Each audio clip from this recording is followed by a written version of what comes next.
Baik, tuan-tuan yang dirahmati Allah Ta'ala sekalian, minta maaf ada sedikit kita lihat ada sedikit gangguan dalam live di FB ni.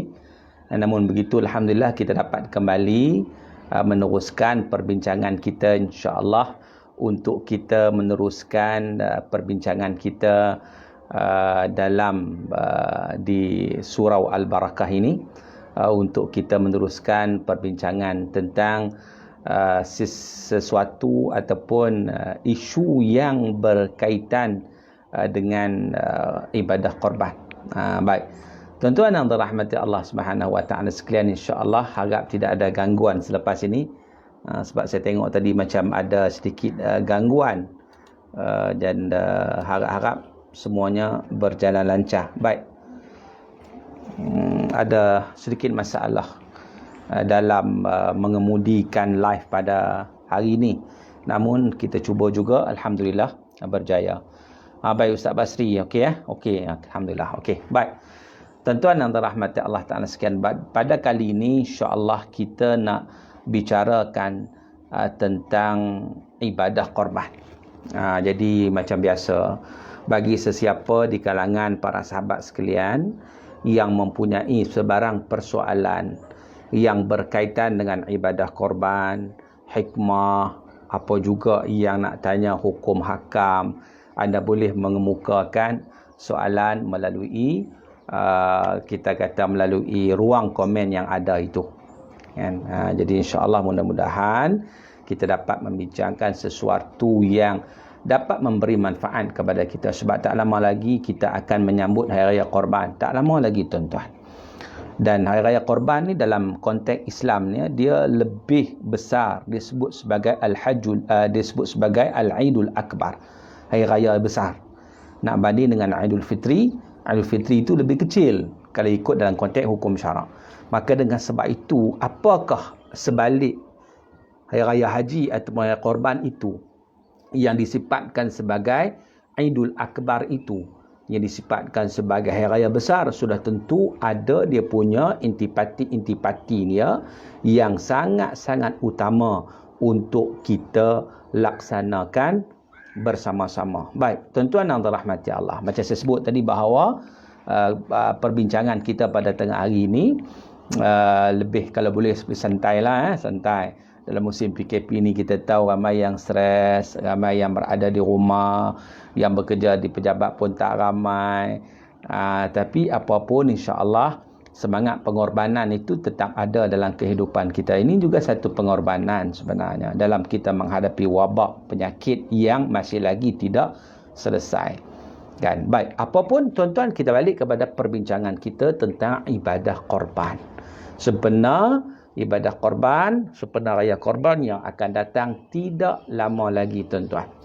Baik, raya korban ni dikenali sebagai raya haji ataupun raya korban, ataupun disebut sebagai Aidul Adha. Baru ni kita sambut Aidul Fitri, raya fitrah. Nanti Aidul Adha, raya korban. Sebab apa disebut sebagai Aidul Adha? Dia tak sebut Aidul Hajj. Kita yang panggil Raya Haji. Raya Haji dalam bahasa Melayu, kan? Tapi dalam bahasa Arab dia tak sebut Aidul Hajj. Tak sebut. Dia sebut Aidul Adha, raya korban. Dia fokus kepada korban. Sebab apa? Sebab, tuan-tuan, raya korban, sebab apa disebut Aidul Adha, raya korban? Sebab dia merujuk kepada ibadah korban yang disyariatkan pada hari tersebut, iaitu dengan menyembelih haiwan seperti kambing, lembu, kerbau ataupun unta. Bila yang kita nak sembelih haiwan korban ni?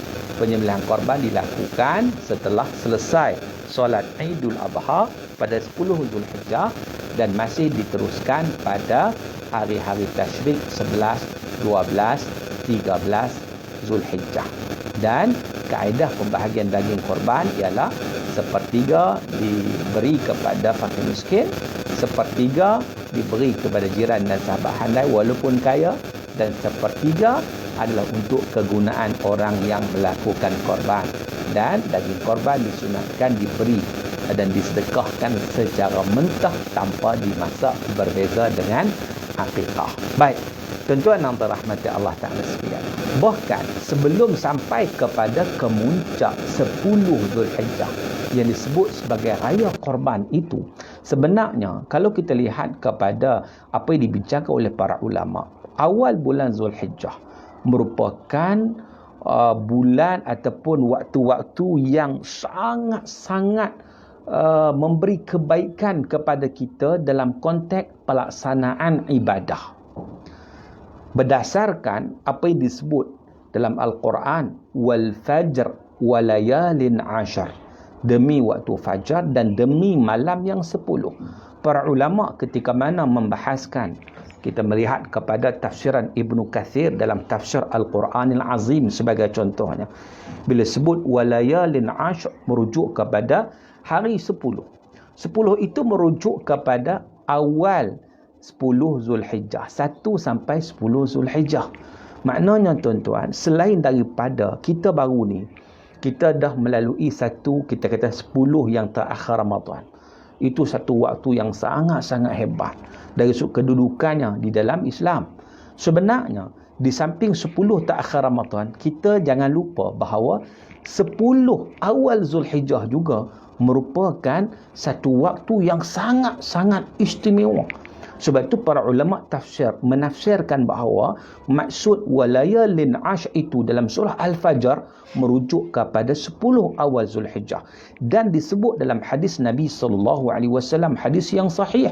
Nabi kata yang mafhumnya, tidak ada amalan yang lebih baik, yang lebih disukai dan disayangi oleh Allah Subhanahu Wa Taala melebihi amalan-amalan yang dilakukan pada hari 10. Hari 10 itu merujuk kepada 1 sampai 10 Zulhijjah ataupun awal bulan Zulhijjah. Lalu sahabat Nabi SAW bertanya, apakah amalan yang dilakukan pada awal Zulhijjah itu lebih baik daripada berjihad di jalan Allah Subhanahu Wa Taala? Lalu Nabi SAW menyatakan bahawa ya, lebih baik. Melainkan seorang yang keluar berjihad dengan hartanya, dengan jiwa raganya, kemudian dia tidak kembali semula, maknanya dia mati syahid, maka itulah yang lebih baik. Selain daripada itu, amalan-amalan soleh, amalan-amalan kebajikan, amalan yang baik yang dilakukan pada awal bulan Zulhijjah merupakan amalan yang sangat-sangat bermanfaat, bahkan disayangi dan disukai di sisi Allah Subhanahu Wa Taala. Sehingga kan para ulama berbincang dalam konteks apa? 10 Zulhijjah, awal Zulhijjah dengan 10 terakhir Ramadan, mana lebih baik? Memandangkan kepada hadis tersebut.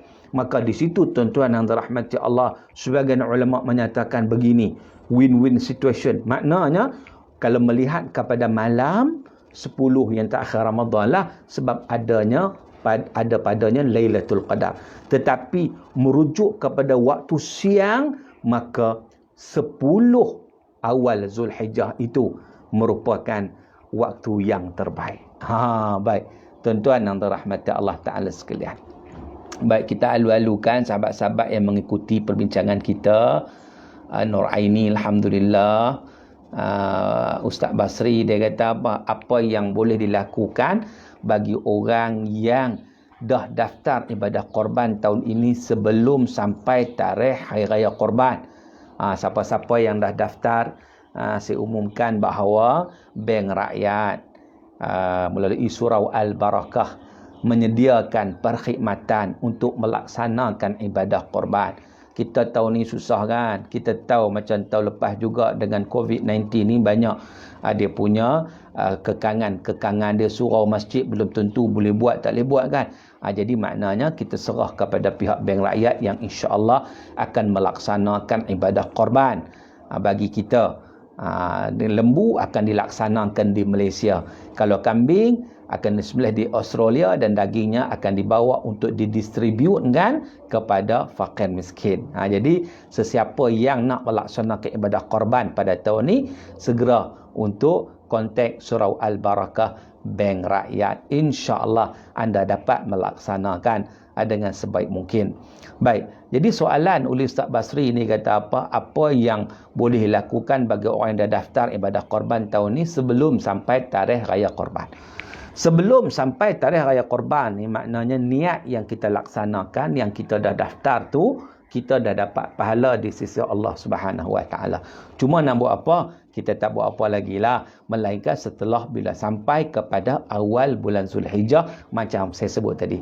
Kalau sekarang ni kita dah tak ada daftar dulu, masuk nama dulu, dan sepanjang itu pahala dah dapat sebab kita dah niat untuk melaksanakannya, dan kita pun dah realisasikan, dah daftar bagi duit apa semua dah.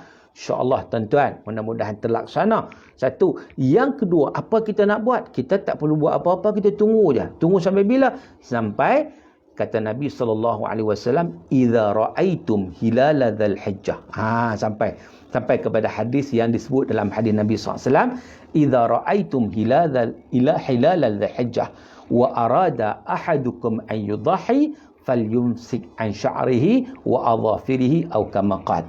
Iaitu kata Nabi SAW, bila masuknya bila kamu nampak anak bulan Zulhijjah, maknanya dah masuk malam 1 Zulhijjah, dan kamu sudah ada niat dah pun, dah daftar dah pun dengan bank rakyat untuk melaksanakan ibadah korban, maka apakah perkara yang perlu dilakukan? Kata Nabi SAW, "Falyumsik an sya'rihi wa adhafirihi." Hendaklah dia menahan daripada memotong bulu dan kuku di badannya. Jadi jangan potong lah, misal jangan potong janggut, jangan potong rambut, jangan potong kuku, jangan potong. Seolah-olah kita ni berihram, walaupun kita tak pergi haji tuan-tuan. Orang yang berihram ni orang pergi haji dah, tetapi seolahnya begitu juga. Kita pun macam berihram juga, kita tak potong sampailah pada 10 Zulhijjah ketika mana ibadah dikorbankan. Waktu tu barulah kita potong kuku dan sebagainya. Barulah kita rasa feel macam orang laksanakan haji yang rasa feel ketika mana mereka bertahalul. Jadi kita pun nak rasa feel tu juga. Jadi bila mana kita sembelih korban, waktu tu kita pun boleh memotong kuku, rambut dan sebagainya. Jadi boleh. Tapi beza kita dengan orang haji ialah apa? Orang haji ketika berada dalam ihram maka potong kuku kena dam. Tapi kalau kita nak potong, kita tak kena dam. Cuma kuranglah pahala sunat tu yang kata Nabi SAW untuk kita menahan diri daripada memotong kuku, bulu di badan kita. Itu persoalannya. Baik. Jadi tuan-tuan yang dirahmati Allah Ta'ala sekalian, kita ada lebih kurang sebulan lebih lagi. Hari ini kita dah 15 Syawal. 15 Syawal. Jadi lepas 15 Syawal kita masuk sampai lagi 2 minggu, cukup bulan Syawal, kemudian masuk Zulqaidah. Sebulan Zulqaidah, lepas tu kita masuk 1 Zulhijjah. Makna sebulan setengah lagi kita akan sampai kepada waktu tersebut. Baik, tuan-tuan yang dirahmati Allah, Ustaz Basri kata jom pakai share lagi. Kita share program kita pada tengah hari ini insya-Allah. Safiuddin Rasli, Ustaz Safiuddin, salam Ustaz, maaf bertanya, kalau luar tajuk Ustaz, betul ke badal haji tidak ada dalam Islam? Sebab orang yang dah meninggal tak perlu diganti ibadah haji tersebut. Terima kasih.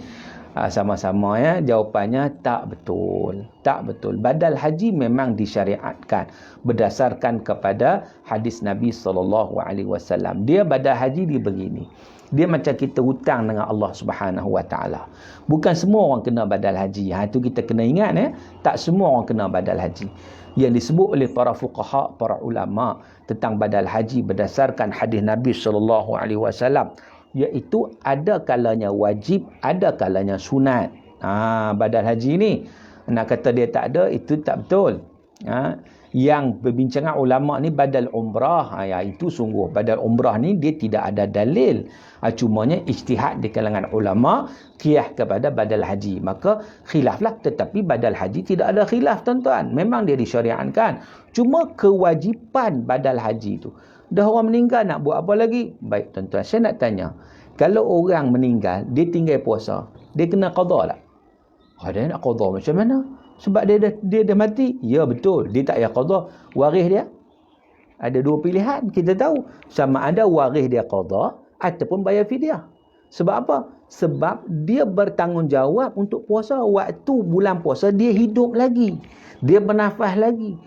Cuma dia sakit, dia tak puasa, dia nak kena ganti, tiba dia meninggal dunia, maka dia tetap dikira berhutang. Maka dengan sebab itu tuan-tuan, yang pertama, soma anhu waliyuhu, waris dia puasa untuk dia. Kalau waris nak lah, kalau tak nak, kena bayar fidyah, ambil daripada harta pusakanya itu sebelum difaraidkan, sebab dia dikira hutang dengan Allah Subhanahu Wa Taala. Itu bab puasa, sama dengan bab haji.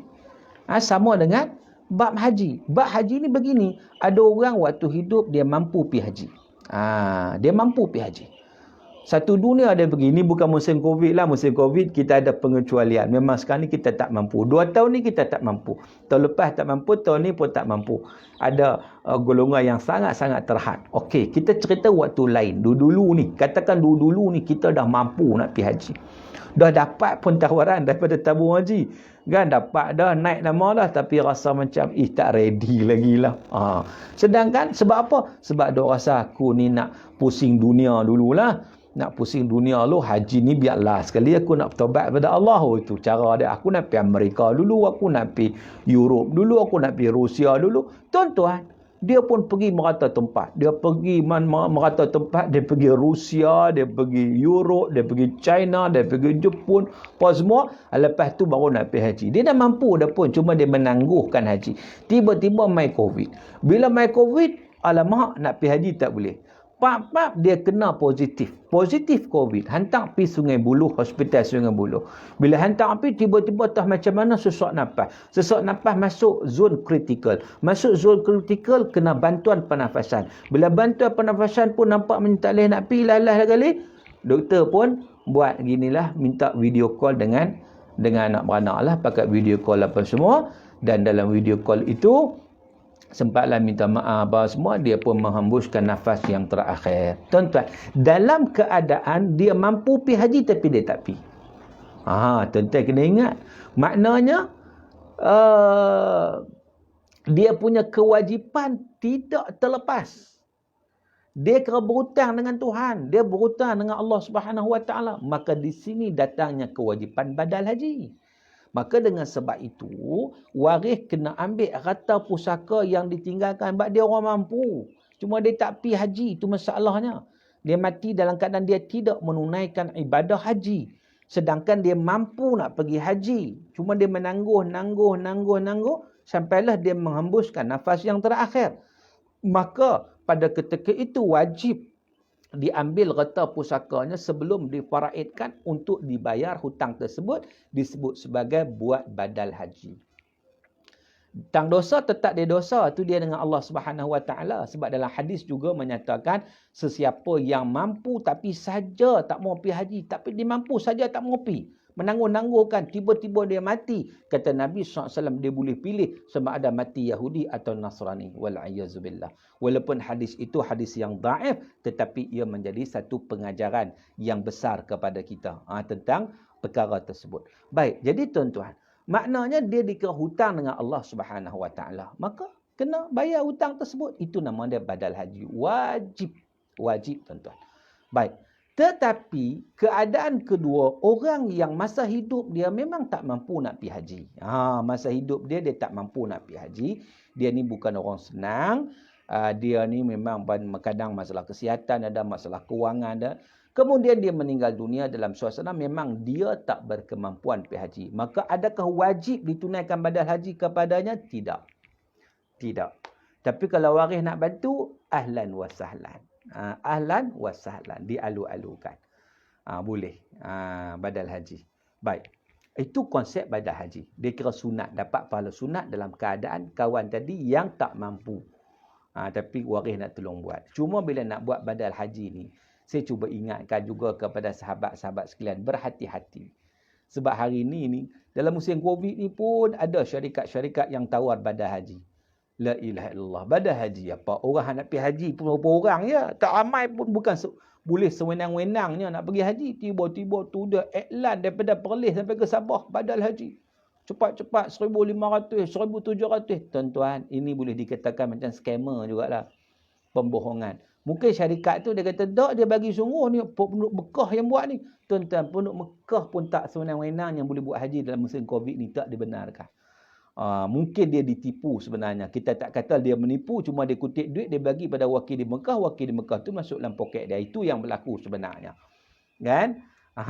Jadi makna situ dia pun kata, oh dia buat badan haji. Sebenarnya itu bukan badan haji. Sebab tu dengan harga 1,500, dengan harga 1,700, dengan harga 2,000 sebenarnya tak lepas badan haji pun.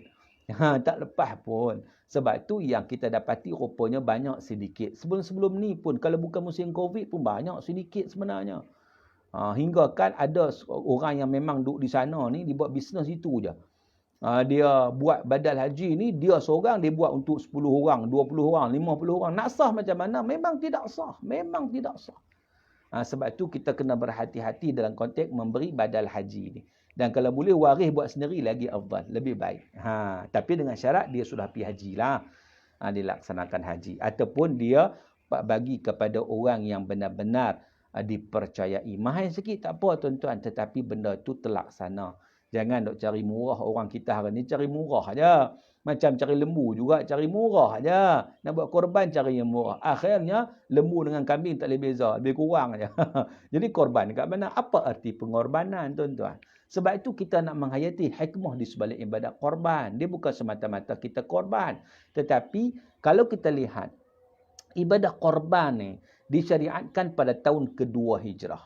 Dan antara tujuan ibadah korban dilakukan adalah untuk mengingati semangat pengorbanan agung yang telah dilakukan oleh Nabi Ibrahim AS dan juga Nabi Ismail AS. Yang mana kita tahu kisahnya dirakamkan oleh Allah dalam Al-Quran. Nabi Ibrahim mendapat wahyu melalui mimpi bahawa Allah Ta'ala memerintahkan untuk menyembelih anaknya Nabi Ismail. Ara fil manam anni azbahuk fanzur madza tara. Qala ya abati fa'al ma tu'mar satajiduni insyaallah minas sabirin.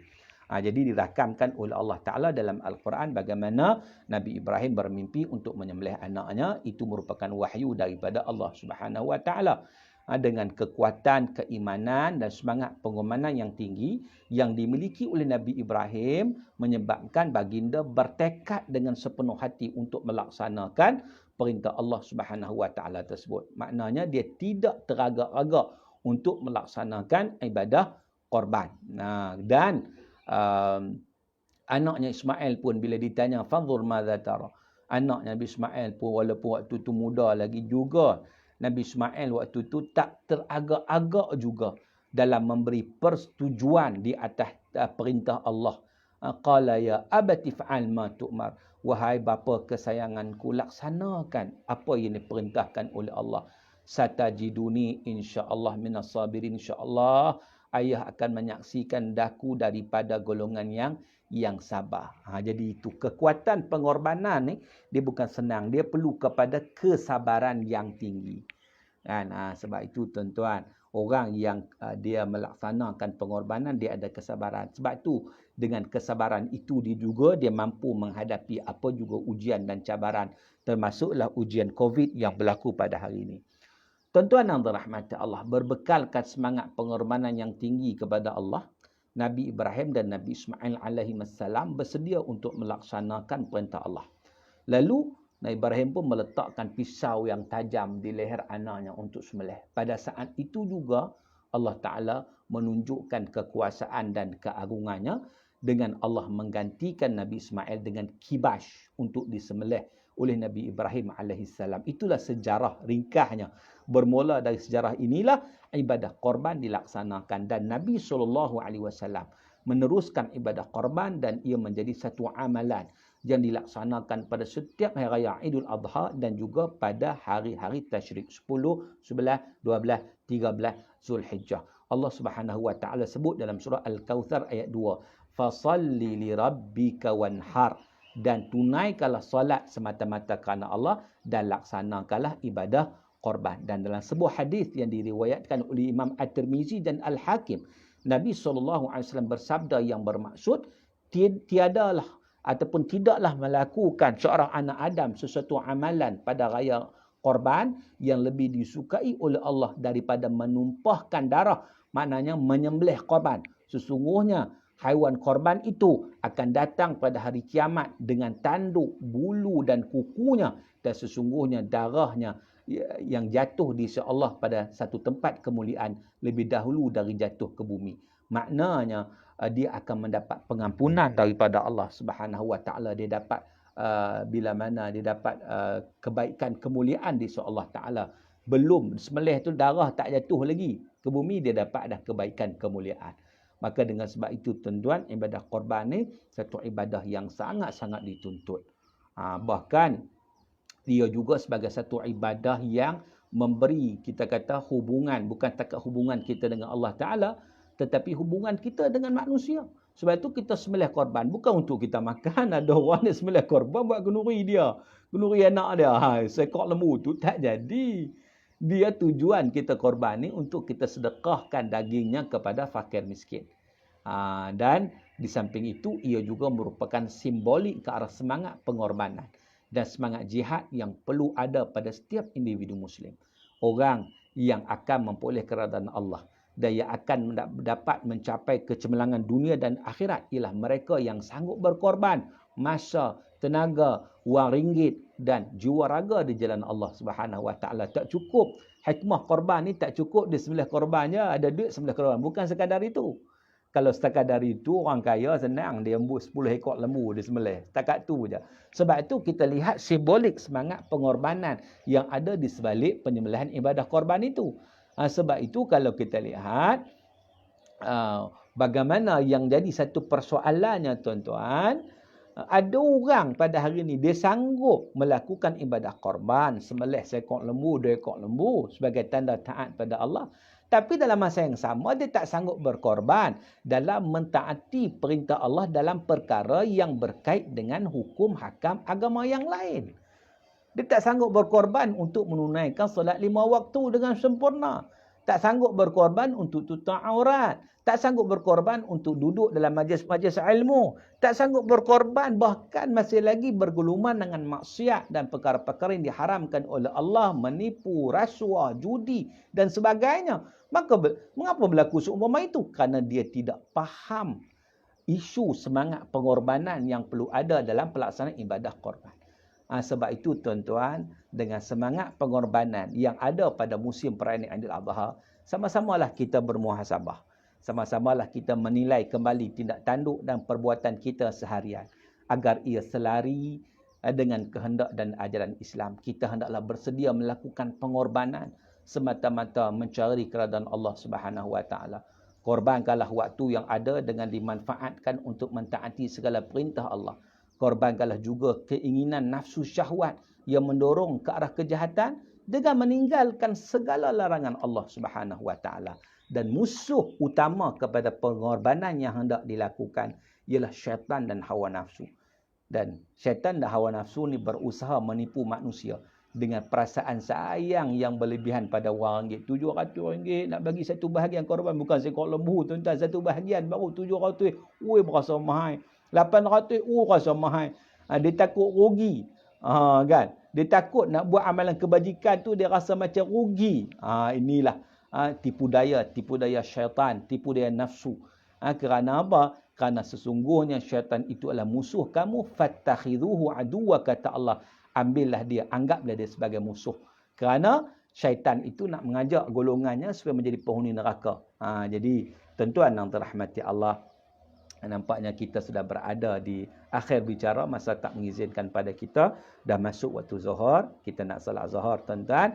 Jadi apa yang penting, mudah-mudahan Aidil Adha pada tahun ini memberikan sinar pengorbanan yang sejati pada diri setiap individu Muslim.